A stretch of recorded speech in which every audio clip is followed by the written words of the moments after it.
Bonjour les amis, j'espère que vous allez bien. Bon, semaine dernière, un petit peu difficile, hein. La pleine lune a été un petit peu sournoise pour certaines personnes, assez tendue, assez forte. Je ne reviendrai pas là-dessus. On n'a peut-être pas été au rendez-vous de ce qui avait été proposé. On ne peut pas l'être toujours. La vie n'est pas facile. Voilà, on fait du mieux que l'on peut. Et c'est bien pour cela que j'apprécie chaque semaine vous faire des capsules, des guidances, pour essayer de vivre le mieux en conscience avec des propositions.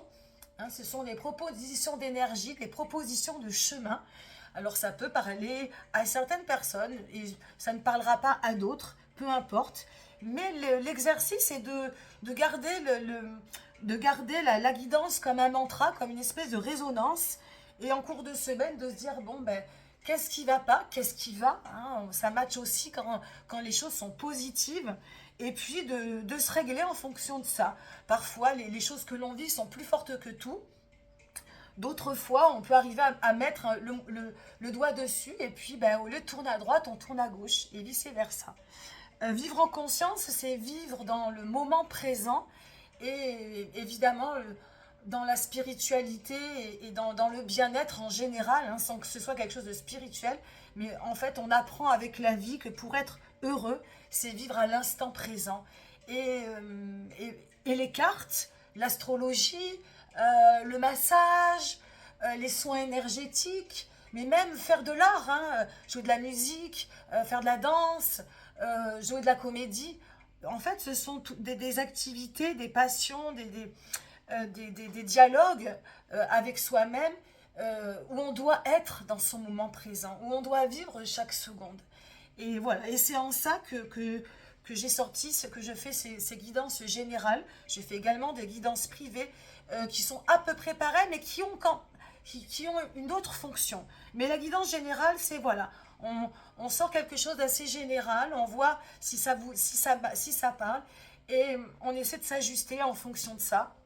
En fin de semaine, je fais un petit récapitulatif écrit que vous trouverez soit sur Facebook, les guidances de Spicy Lady, ou soit sur Instagram, les guidances de Spicy Lady 1. Et voilà, on fait un petit débrief. N'hésitez pas d'ailleurs à interagir en commentaire. Si vous n'osez pas, vous pouvez également me joindre par Messenger, par WhatsApp, aussi par Insta. Si vous avez des questions à poser, je suis... Alors, il y aurait sûrement une petite coupure involontaire. Voilà, j'ai dû couper brusquement mon téléphone. Donc je vais reprendre, je ne sais plus trop où j'en étais, mais j'étais en train d'expliquer un petit peu le concept de mes guidances que j'appelle capsules. Et donc voilà. Donc n'hésitez pas, je crois que j'en étais là, à laisser donc un commentaire. Voilà, venir me poser des questions en privé, ce sera un plaisir de vous répondre. Donc on va commencer tout de suite par l'énergie. Alors on va parler du dos de deck, hein, le dos de deck qui est un petit peu la trame, le fond de la capsule de cette semaine, c'est le 10 de coupe. On a déjà eu cette belle carte, donc j'ai tiré aujourd'hui la guidance de la semaine avec le tarot mystique. Très très belle carte. Le 10 de coupe qui nous parle un petit peu d'optimisme, d'espoir, hein. C'est un couple un petit peu très marginal, original, mais très fusionnel, qui regarde un arc-en-ciel, qui regarde une ligne d'horizon.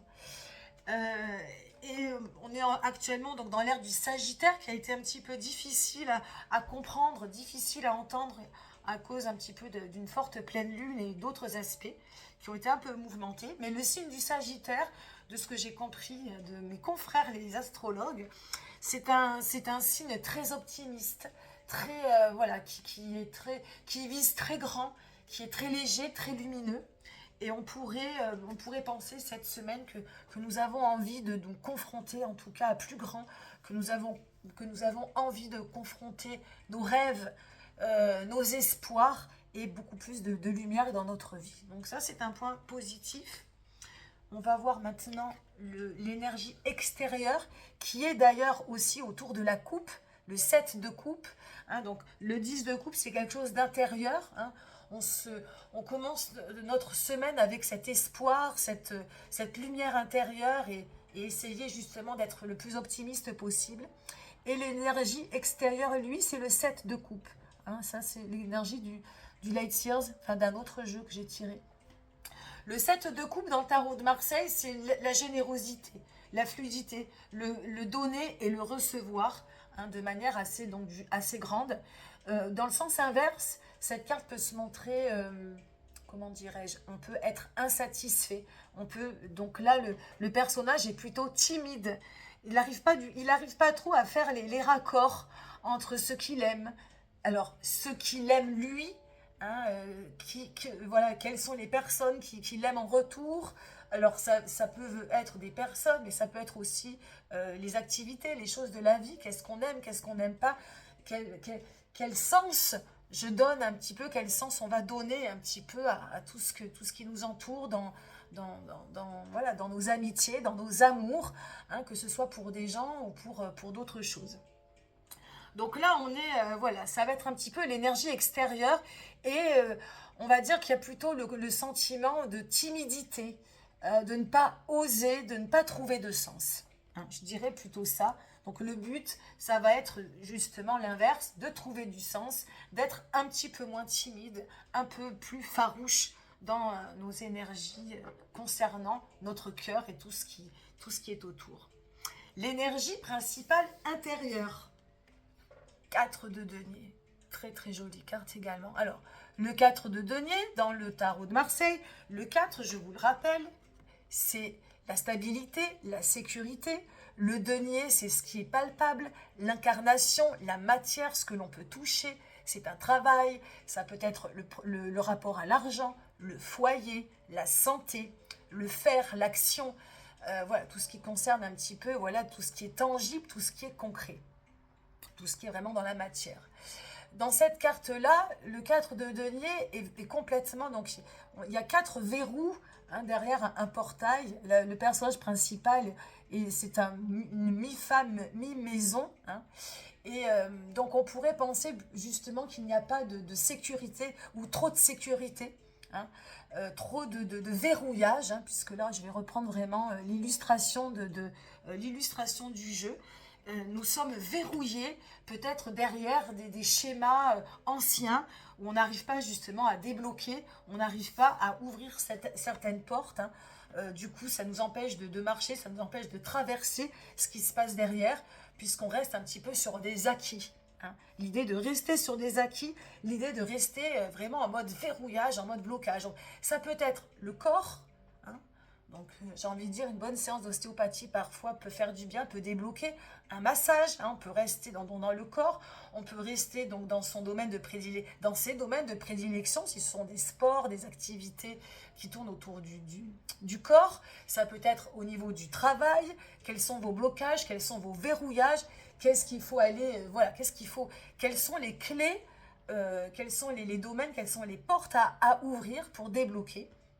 On peut aussi parler de foyer, de relations dans la matière. Hein. Tout est adaptable. Donc, essayez de respirer là-dessus et de savoir quel est dans votre vie actuellement, quels sont les blocages, quels sont les verrouillages qui sont tangibles, qui sont concrets, qui sont dans la matière. Quel est le focus que vous pourriez faire cette semaine là-dessus? Exceptionnellement, les énergies intérieures vers lesquelles on va se diriger à partir de ce 4 de denier, à partir de ces verrouillages, j'ai sorti 2 cartes parce que les 2 sont sortis et je les ai trouvées logiques. L'une, c'est l'as de denier, qui peut être en rapport justement dans la matière avec ce 4 de denier, et l'autre, le roi de coupe, qui peut faire le lien avec le 7 et le 10.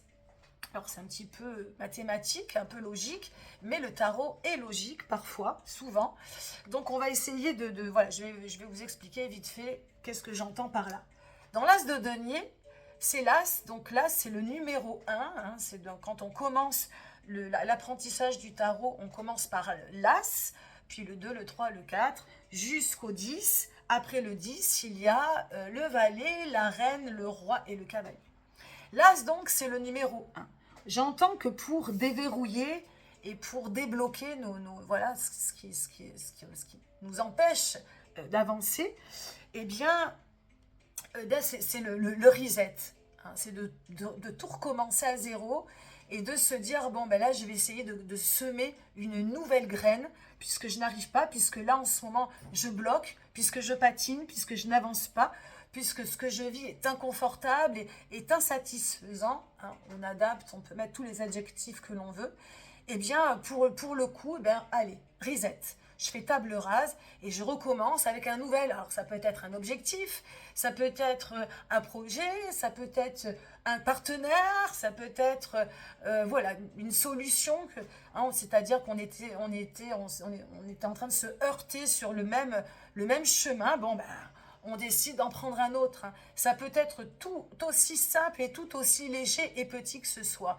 Mais cet as de denier vient voilà, recommencer à zéro et vient semer de nouvelles graines à côté de soi.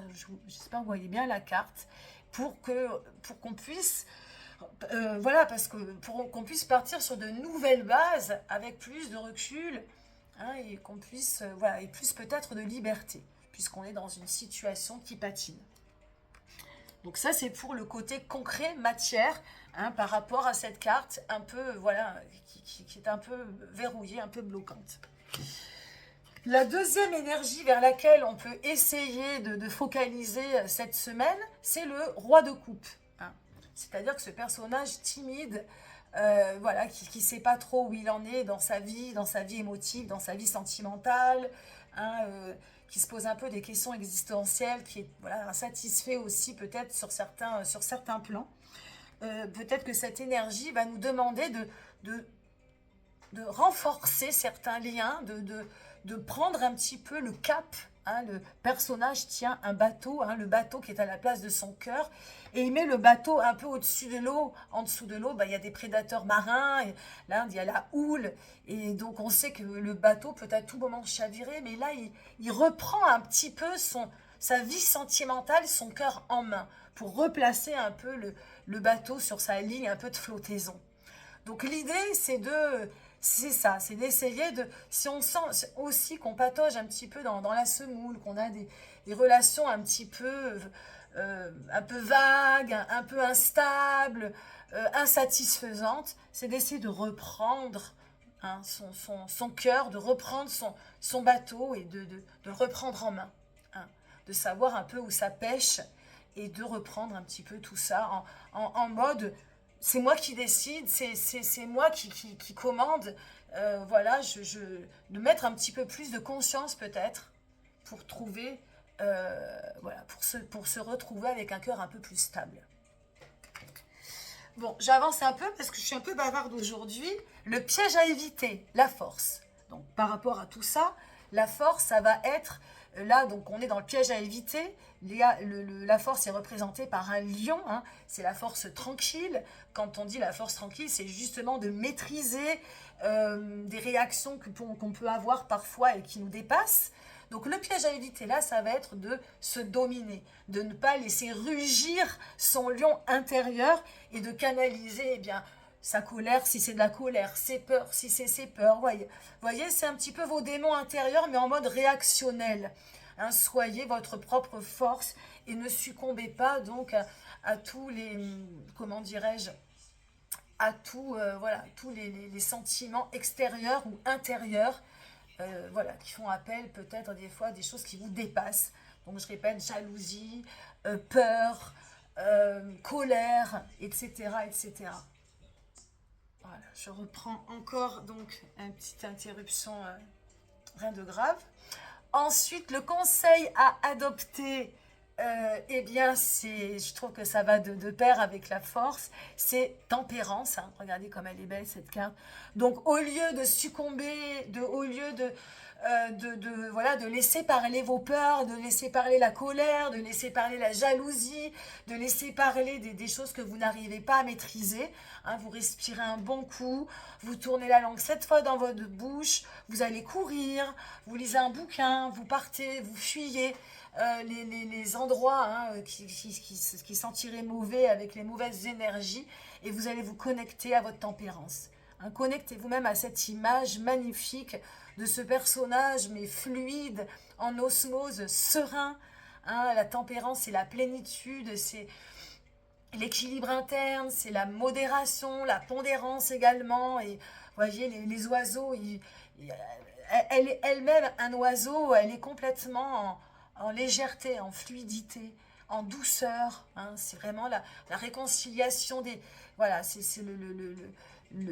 comment dirais-je, le partage des fluides, la respiration, la légèreté, voilà, l'amour, mais l'amour aérien, l'amour voilà, de la nature, de tout.